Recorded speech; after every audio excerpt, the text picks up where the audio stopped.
Okay, have you ever left your barbecue grill on and just ran out of propane? Well, this thing here is going to save your pocketbook.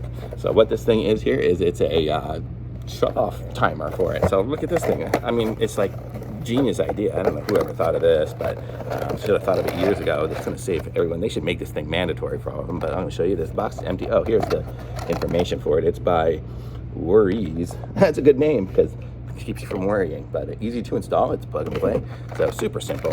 So I'll show you guys it. I'm not going to install it at the moment, but I'm going to show you guys it. We've got the manual, which is basically going to tell you to screw it in.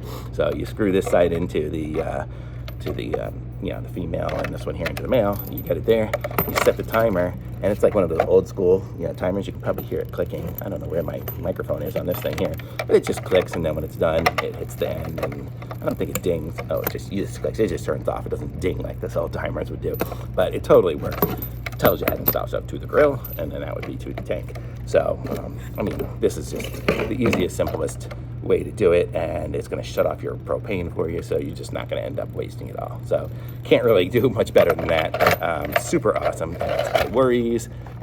You can set it for up to 60 minutes, it looks like here.